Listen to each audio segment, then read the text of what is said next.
Welcome to Tokyosaurus. So what's up in Japan? So it's just been revealed that there's going to be an official Pokemon event at Pokemon Centers that's titled Look Upon the Stars. There's a slew of new products that's going to be available for sale at Pokemon Centers, and it seems like Cosmog is the center of all of them. There's a Cosmog plush, pillow, pencil case, bags, keychains, socks, everything, you name it.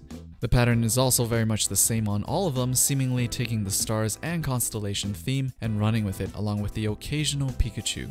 This is not an official reveal for a Pokemon Stars game, but having a Pokemon event centered around Stars and Cosmog, who evolves into the legendaries of the previous game just a few weeks before the E3 event, is looking very good for Pokemon fans.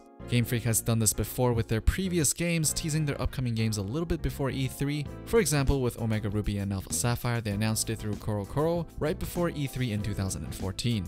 Obviously, this time around, this event is not an official announcement of any sort, but it could be part of something they plan on announcing this month. Just a month ago, people found Game Freak hiring 3D artists for a new Pokemon game that looks to be due before summer of 2018.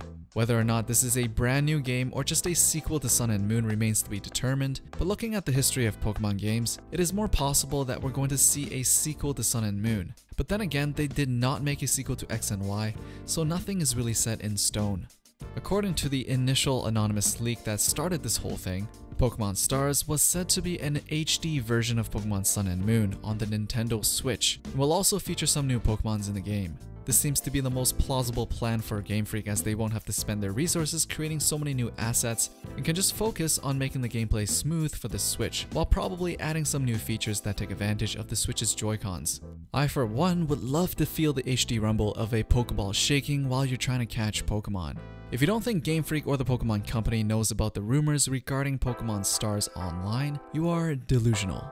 So for them to release a Constellation/Stars themed line of merchandise at this time, where hype for games is at an all-year high, there's gotta be a plan of some sort. Nintendo's CEO also just mentioned again last week, there are more unannounced titles this year that should boost the Switch's sales, which in other words, there are unannounced console sellers.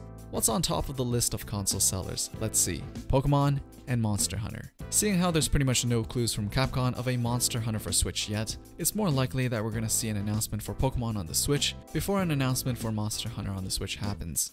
And for those of you who are expecting a Pokemon main title to be announced at E3, do remember that no Pokemon main titles has ever been announced at E3. Game Freak likes to announce their games through other channels, but they have shown off gameplay and features of Pokemon games at E3 before, especially in the last few years. So if there's going to be an announcement anytime soon, it's probably going to be in May. And if not, the next most likely date of a main title Pokemon game announcement would be in the fall later this year. So keep your eyes peeled in the next few weeks. Anyways, do you think a Pokemon Stars is going to be announced soon? As usual, let me know in the comments below. Thumbs up the video and don't forget to follow Tokyosaurus on social media for Japanese culture tweets and video updates. And subscribe to Tokyosaurus if you haven't already for the latest things people are talking about in Japan. Thank you for watching, and I'll see you guys in the next one.